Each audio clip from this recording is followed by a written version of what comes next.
Can you please stop blaming my husband about money and his career change? He seems to be really struggling. That's his own fault for leaving a good company. He's put us in a situation where we can't even pay the rent. What does he really want to do? But may I remind you, mother-in-law, that you're living in this house relying only on the money left by father-in-law, without any income of your own? I called you here because I couldn't afford it anymore. What do you mean by that? It sounds like you're treating my husband like a cash cow or a freeloader. I won't deny it. But if we can't pay the rent, there's no point in staying here, right? It must be tough to keep up with a monthly rent of $5,500 on your salary. Your savings will run out soon, too. Could you please leave before that happens? What? If we leave, who will pay the rent here? The eldest son and his wife want to live here, so you poor thing, get out. It seems that since my husband's income has dropped, the mother-in-law intends to kick us out of the house. It looks like she plans to milk my brother-in-law for money next. Understood. If that's the case, I'll leave right away. Really? I'm relieved that you'll be leaving soon. I thought, even though I pay $5,500 in rent, once we leave, the mother-in-law will surely regret it. I contacted a real estate agent and a moving company just 7 seconds after leaving the house. Our departure from the house is now certain. I'll make sure she regrets it thoroughly. I am Ashley. Recently, just before turning 38 and approaching my 40s, I miraculously managed to get married. My marriage came late because I had been working in IT and neglecting romance in favor of my career. Though I had told people around me to give up on marriage, deep down, I still hoped it could happen. My husband, Michael, seemed to have felt the same way. Michael is 2 years older than me and works in sales for a medical equipment manufacturer. Our fields, IT and medical, don't seem to intersect much, but we met at an AI study group. There was also a networking event there, and I exchanged business cards with him. Medical devices? And in sales, huh? Why come to this AI study group? Lately, IT and AI technologies are being integrated into medical devices. So even in sales, it's necessary to keep up with the latest knowledge. You're really diligent about your studies. I'm just desperate. I didn't have any knowledge of IT or AI initially, so I couldn't keep up with conversations with experts. Still, it's impressive that you come to these study sessions. Michael seemed self-conscious about not being part of the IT industry, often bowing his head apologetically during our conversation. Having been focused on work myself, I appreciated someone as earnest about their job as Michael. And towards such earnest people, I felt compelled to help. Did you have any questions about today's presentation or materials? I can answer within the scope of my knowledge. Really? That would be great. Actually, there are these parts one didn't understand. And unrelated to today, but I didn't get this part of this book either. Michael eagerly pulled out a book from his bag, full of sticky notes, and started flipping through it, pointing out things he didn't understand. His book wasn't a beginner's guide, but rather one aimed at advanced readers. I felt even more compelled to help such a studious husband. There's a lot to cover, and it's quite complex, so how about we talk over lunch outside to save time? Sorry. I'm just so happy to have a chance to ask detailed questions.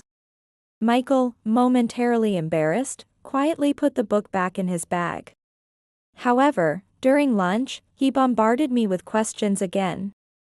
I would hurriedly eat my pasta wrapped around my fork whenever his questions paused.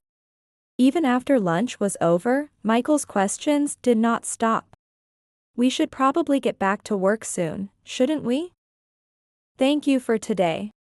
No, I was happy to explain things to someone who listens so seriously. It's much more rewarding than explaining to my less enthusiastic junior employees. I'm sorry. There's still so much I want to ask. Could I trouble you again sometime? Michael's awkward expression returned as he took his phone out of his bag. After that, we began meeting on weekends, discussing work over meals. Despite having given up on the idea, both I, Ashley, and Michael gradually became more interested in each other. 3 months after we met, we started dating, and a year later, we were married. Just before turning 40, I secretly rejoiced at managing to get married. But I couldn't just be happy. Marriage meant meeting Michael's parents. With my initial marriage at this age and having heard various issues about mother-in-law problems from friends, I was nervous and anxious. On the day of meeting Michael's parents, as I stood in front of their house, the anxiety and tension I had been feeling for days intensified. It felt like I was about to jump into a battlefield. Michael patted my shoulder as if to calm me down. "Don't worry so much. Come on, let's go in." Ignoring my anxiety, Michael proceeded to the entrance. My nervousness wasn't just about meeting the mother-in-law for the first time. Their house was a 3-story building, quite large and seemingly with a big garden. It was located in a quiet residential area, surrounded by many large homes. But theirs was even bigger and more impressive. My dad's gone, and Mom doesn't want to leave the house they lived in, even though it's too big for one person. It's just a rental, so I think we shouldn't be too attached to it. Your father was a doctor, right? Yeah. So Mom has been living comfortably off the money Dad left behind.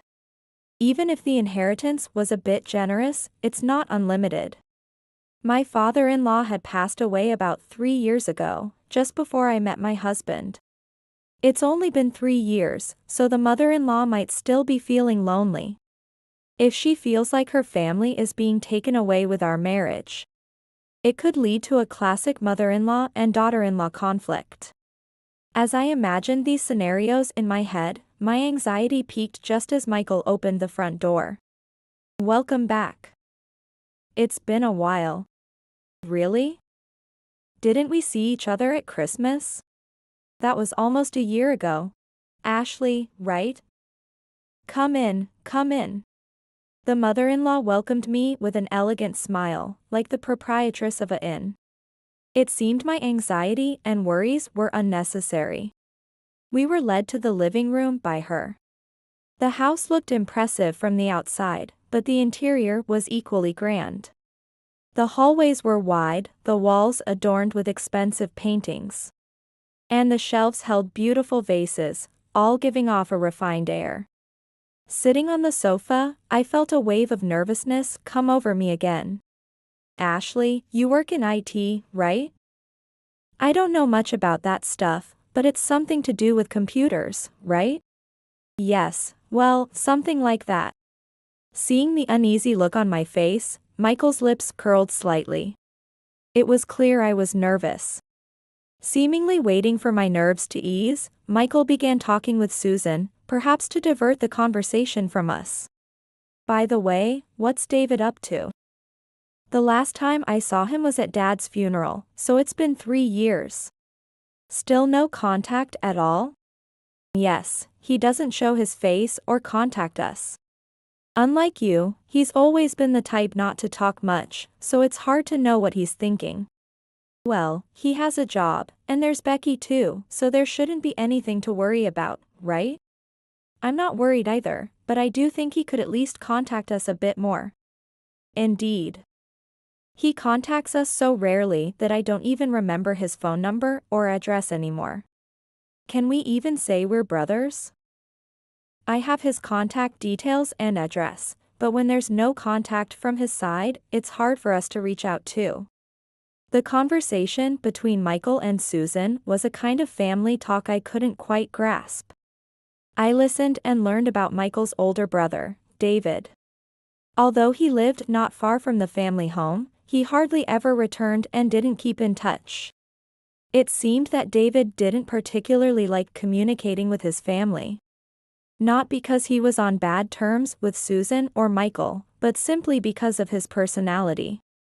Like Michael, David also worked in sales at a medical equipment company. Their father had been a doctor, and their parents had hoped both sons would become doctors. However, both were more interested in the machines in hospitals than in practicing medicine. For young boys, the allure of big, complex machines with lots of buttons must have been irresistible. Thus, neither became a doctor, but instead chose careers related to medical devices. As the family conversation continued, my nervousness began to dissipate. As I relaxed, I joined the conversation and enjoyed talking with Michael and Susan. Having heard about potential mother-in-law issues from others, I had been worried. But it seemed like there wouldn't be any problems between Susan and me. That's what I had thought, but now, 6 months into our marriage, issues concerning the mother-in-law had begun to arise. Just when we were getting used to married life, we were contemplating whether we should move. Is your mom really feeling that bad? Yeah. The doctor says it's nothing serious. But she's having a hard time walking and can't do anything around the house anymore. She seemed fine and lively during the wedding. She's already 70, so it's not surprising if her health suddenly starts to decline. She's always insisted on not living with us, saying it's more comfortable alone. But now she's suddenly asking for help, so it must be quite bad. I've been thinking it might be time to worry about leaving her alone, so maybe we should move in with her. Michael looked at me with a slightly awkward expression as he suggested moving in with Susan. If I were a younger woman in my 20s, I might have been reluctant to live with the mother-in-law. But being older, I wasn't going to fuss about it. Normally, it would be the eldest son's duty to live with the mother-in-law. However, given her age, I had been expecting that we might need to live with her soon. David hardly ever contacted us, and probably because he was less reliable. Susan was likely to depend on Michael, as I had been told by him before. I also thought it wasn't a given anymore that the eldest son had to take care of his mother unconditionally. It's a shame we've only been in this house for half a year, but it can't be helped. Sorry about this.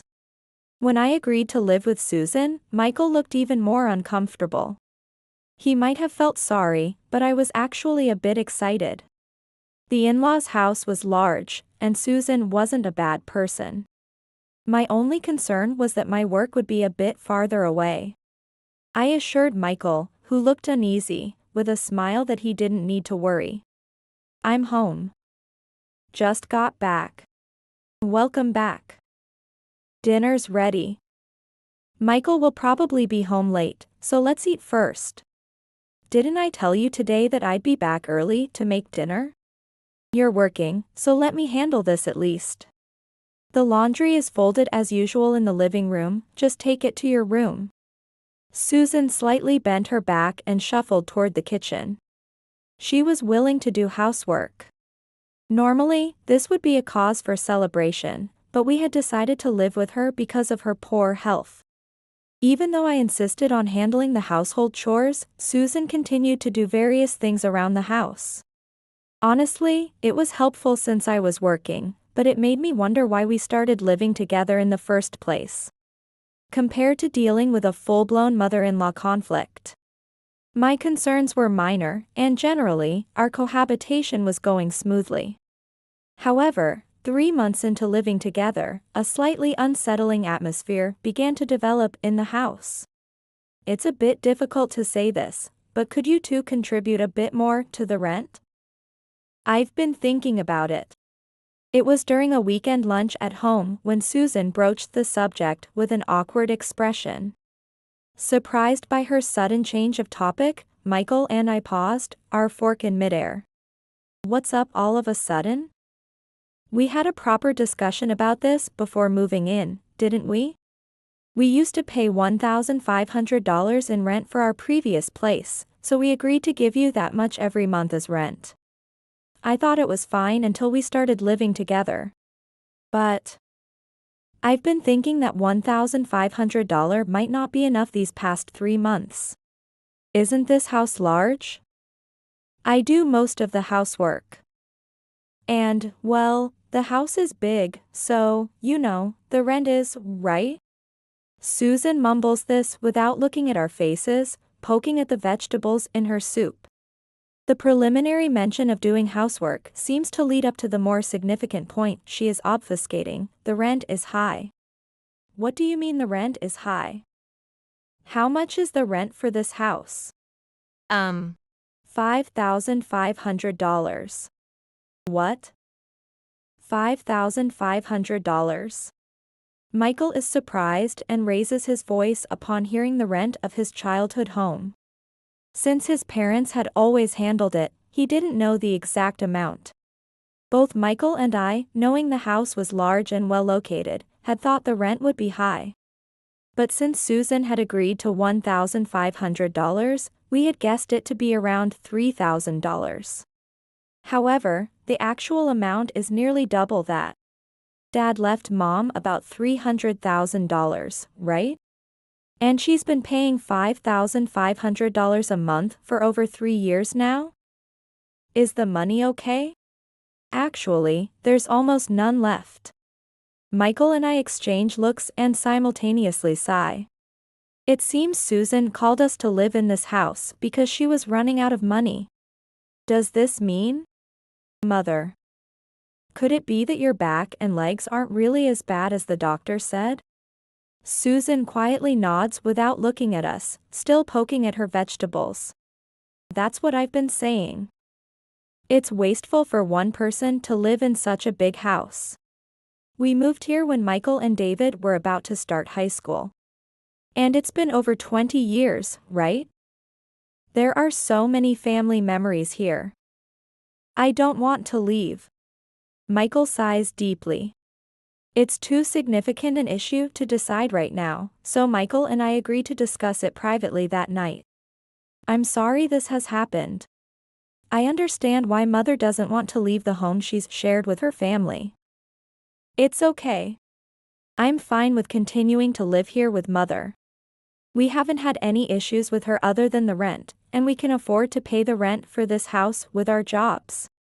Plus, we just moved out of our previous house quickly, so moving again so soon would be troublesome. But Mom lied to get us to move in, right? I'm not okay with that. So, how about this?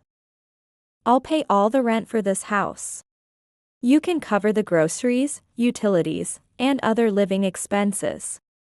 And feel free to use whatever's left of your salary for yourself. Michael's salary from his job in medical device sales is high enough to cover the $5,500 rent. However, I feel there's no need for him to take on that burden alone.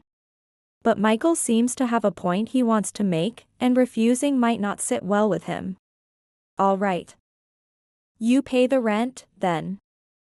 And if you're saying I can use my money freely, I'll save it for our future. Thank you. I'm sorry. Michael apologizes with a remorseful look. Despite the dispute, we decided to settle the rent issue this way. I'm really sorry. The next day, when we told the mother-in-law our answer, she looked down with an apologetic expression, just like my husband had the previous night. It seemed like she felt relieved that we had forgiven her. From that day on, the mother-in-law, no longer needing to lie, also didn't have to pretend to be ill. So she straightened her back and her footwork became lighter, which improved her efficiency in doing household chores. A few days later, it was as if nothing had happened, and we returned to our normal, peaceful lives. However, that peace would soon come to an end. I've been thinking about it for a while, and I've decided I'm going to change jobs. Is it that startup you were invited to join? Yes. The company uses AI and IT to develop software and devices related to healthcare. I'm interested in IT and AI and want to continue working in healthcare. It's the ideal job for me. However, it will mean a significant reduction in income, so it will put a burden on you. Don't worry about me. I know you've been diligently studying IT and AI. And I think if you've found the job you want to do, you should go for it. I gave my husband, who looked apologetic, a vigorous pat on the shoulder to boost his spirit. My encouragement seemed to work more than expected, as his face brightened up immediately. However, my husband's career change disrupted our peaceful life. But it wasn't because his new job drastically reduced our income. Why did you change jobs when you had a good income? Ashley works in IT, and even though her salary is decent, it's not as much as yours, Michael. Will our combined incomes be enough? Or are you planning to dip into our savings until your salary increases?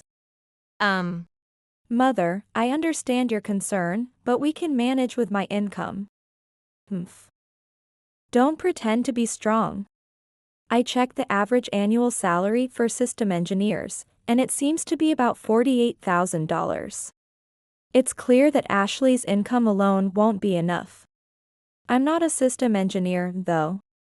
Then, are you some programmer or something? Even they earn less on average than system engineers. The mother-in-law just said what she wanted to say and left me alone. My husband's salary decrease and our inability to pay rent seemed to upset her. I worry that we might have to leave this house someday because of the uncertainty. The concerned mother-in-law is gathering information to blame us and has become venomous in her remarks. Previously, my husband would have cautioned her about this. However, since the situation was caused by his job change and the fact that his income decreased, he couldn't argue back against his mother. Even though I could argue back, doing so might cause backlash against my husband. Moreover, the mother-in-law only says what she wants and doesn't listen to me at all. Lately, I've been racking my brain over what to do. I'm home. Just got back. The mother-in-law usually prepares dinner and waits for us. However, today she was not in the kitchen. When I looked at the sink, dishes along with pots and pans from lunch and dinner were left unattended. It seems she cooked only for herself and left the cleaning for me. Before preparing dinner, I decided to start with the dishes. Since my husband changed jobs, the mother-in-law stopped helping around the house. It was helpful, but I wasn't really relying on her. I was more concerned about her doing chores. So it didn't matter much to me if she stopped helping. However, it's still troubling that the reason is so clearly linked to the loss of income due to my husband's job change. I wonder if we'll have to move out of this house someday because someone quit their job. It was a house filled with many memories. What a shame. Hey, Mother. You don't have to say it like that. It's the truth, so it's okay, isn't it? During a holiday, while my husband was studying for work in the living room, the mother-in-law loudly muttered to herself so he could hear. She continued to spit venom from a distance without him responding. This method of attack seems to be a trend for her. It appears to be quite effective, as my husband's spirit is gradually wearing down. If this continues, despite having found a job he loves, my husband's motivation might decrease. Considering this, I decided to confront the mother-in-law directly. Something I had been avoiding to protect my husband from any repercussions. The next day, I cut my work short to confront the mother-in-law. It was better that my husband, who was becoming mentally fragile, was not around when I addressed her. Mother, may I have a word? What? When I spoke to the mother-in-law, who was watching TV, she glared at me with a sharp look. Though I flinched at her gaze for a moment, I mustered my courage and proceeded. Can you please stop blaming my husband about money and his career change? He seems to be really struggling. That's his own fault for leaving a good company. He's put us in a situation where we can't even pay the rent. What does he really want to do? But may I remind you, mother-in-law, that you're living in this house relying only on the money left by father-in-law, without any income of your own? I called you here because we couldn't afford it anymore. I even pretended to be ill. I had it all planned out in case we ran out of money, so don't lump me in with Michael. What do you mean by that? It sounds like you're treating my husband like a cash cow or a freeloader. I won't deny it. But I raised him, so it's only natural for him to take care of an old lady who's half in the grave. I need to get my dues. I hated having to use words like cash cow or freeloader to describe my husband. When the mother-in-law casually acknowledged those words, I began to feel angry, as if my body temperature was rising. Moreover, the mother-in-law fueled my anger even more in response to it. Michael can no longer pay the rent, so he might as well not stay in this house. It must be hard for you to keep up with a monthly rent of $5,500 on your salary alone, right? Your savings will run out eventually, so why don't you move out sooner? What? If we move out, who will pay the rent here? I asked David to come and live here. His wife and he want to move in, so you poor thing, get out. What do you mean they want to live here? Did you lie about being ill again? Yes, so what? Once I get them to move, it's all mine. You were the same, after all. And by the way, I'll tell everyone that you're moving out because you harassed me. Your mother-in-law, though we've barely met. Such a terrible impression. David and his family are already preparing to move, so hurry up and leave. It seems she's planning to squeeze money from her elder son next. Seeing the mother-in-law view her children only as sources of income has brought my anger to its peak. It's unfortunate, but I'll decide to leave this house without consulting my husband. However, there's one thing I need to do before leaving. The mother-in-law said the preparations for my brother-in-law's family's move are underway. Before the move is completed, I need to let them know that she's relying solely on money. However, my husband doesn't know his brother's contact details or address very well. Since the mother-in-law is in contact with my brother-in-law, I decided to try to get his contact details before we leave the house. When I heard that she had been in touch with him, I glanced at the phone. You're thinking about getting David's contact information, aren't you? It's futile. I've already deleted the call history. I have a note, but I've hidden it so well that you'll never find it.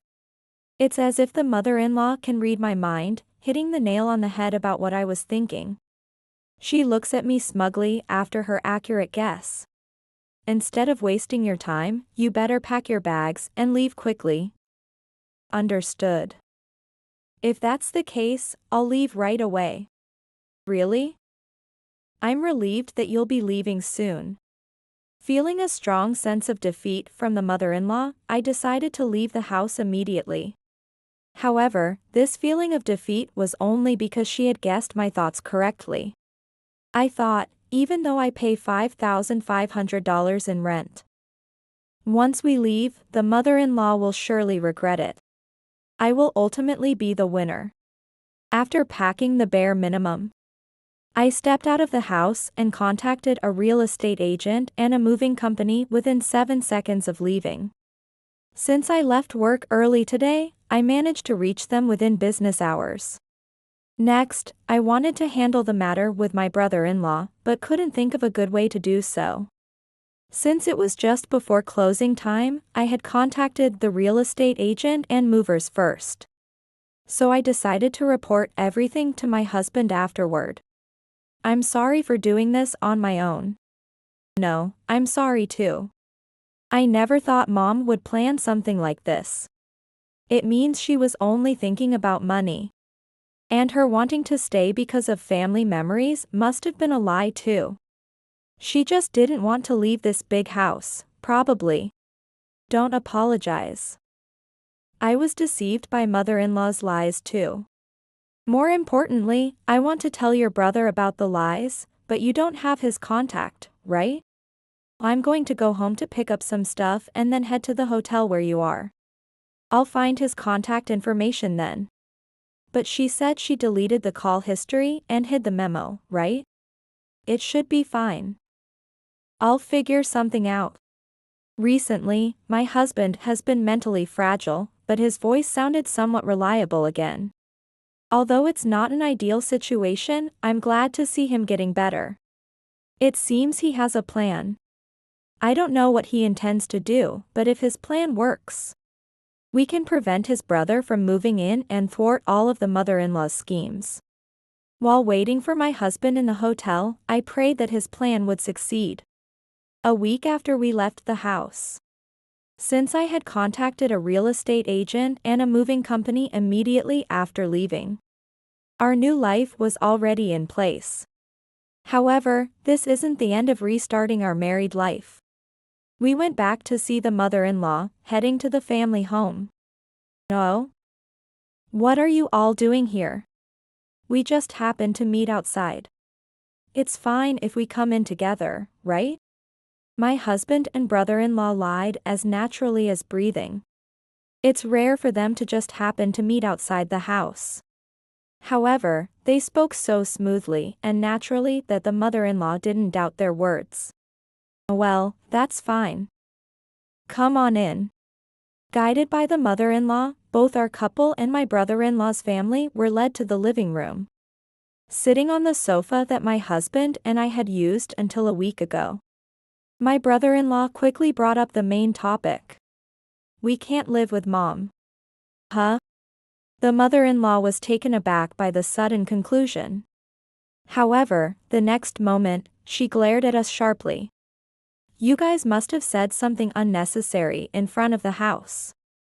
"Not in front of the house. We talked over the phone beforehand. We contacted each other today and came together." "Do you really think it's a coincidence that we met outside?" "Michael, you said you didn't know David's contact information. That was a lie, wasn't it? How terrible of you to lie to your parent." The mother-in-law's words were completely backfiring. After relying on her children's money, it's surprising she could say such things. And Michael hadn't really lied. I really didn't know my brother's contact information. I had heard his mobile number before, but it had changed and didn't connect. Then how did you manage to contact him? I checked the phone history in this house. I deleted all the history. Are you still planning to lie? No. Not the history recorded on the phone itself, but the history stored by the phone company. There's a service available through a specific number from the phone. Like a reverse directory service for incoming calls. It tells you the dates and numbers of the last 5 calls.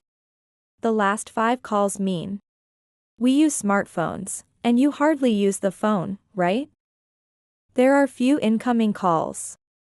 So, among those 5, 2 were from my brother. The other 3 were toll-free numbers, so I could tell they were from some store or something. My husband had stealthily obtained my brother-in-law's phone number when he went back to the house to pick up his belongings. Knowing his brother's contact information, he was able to call him beforehand and stop the moving preparations. Also, now that my brother-in-law knew the facts, he decided to join my husband in confronting the mother-in-law. This reverse directory service for incoming calls had just been discontinued. It was truly a last-minute strategy that worked. "So, you've already stopped the moving preparations?" Yeah. "That's right. I can't live in this house anyway. It was good I heard about it from Michael beforehand." "What do you mean?" "I can't afford to pay $5,500 in rent each month." "That's not true, is it? You work in sales at a medical equipment manufacturer, just like Michael. You're only 2 years apart, and you should be making about the same as him, right? Michael's salary is higher because of the incentive system. We have the same system at my company, but Michael seems to have achieved great results at work. So his salary is quite high. Embarrassingly, I earn much less than him, and my salary doesn't reach $5,500 a month. So, even if David and his family had moved in, they couldn't have paid the rent?" "That's right. The only way for you to continue living in this house was for us to stay together." "What? Michael's salary decreased because he changed jobs. The knowledge that her eldest son wouldn't be moving in and couldn't afford the rent for the house increasingly drained Susan's energy. When my husband threw a questioning remark, Susan stood with her mouth agape, looking rather foolish. "Ashley, you work in IT, right?" I looked up the average salary. "There's no way your salary can cover the monthly rent of $5,500, can it? Do you think IT work is only about being a system engineer or a programmer?" "I'm an IT consultant. I help companies solve their problems and challenges through the implementation of IT technology. For your information, my annual income is about $90,000. "What? $90,000? That's higher than what Michael was earning at his previous company." "That's right. That's why I've been the one paying the rent for this house since my husband changed jobs." "Why didn't you say something so important?" "I didn't keep it a secret. Maybe you just assumed I was a system engineer or a programmer and never listened to what I had to say, huh?" That's. To continue living in a house with a rent of $5,500, Susan needed to live with us, her son and daughter-in-law. But now she realized she had let go of perhaps the only viable option, and she became disheartened. Her body seemed to lose all its strength, and it was as though her soul might escape from her mouth at any moment. However, Susan quickly realized that this was not the time to be lost in despondency. Michael and David aren't moving in. What am I supposed to do now? What can you do? If you can't pay the rent, you have to move out, right? What about after I move out? I have no more money. How am I supposed to live? And how am I supposed to afford the moving expenses? I recall you depended on us, and you've used up your own money, right? But well, it's none of our business now since you told us to move out, huh? Don't rely on us either. Who would want to help knowing it's all about the money from the start? You've made your bed, now lie in it. Well, you'll have to figure it out yourself." Having said what needed to be said to the mother-in-law, we all decided to leave the house. "Shall we all go out to eat now? What should we eat? How about hot pot? There's a new place just in front of the station." "Oh wait. Don't leave me alone. I can't live by myself. Someone help me."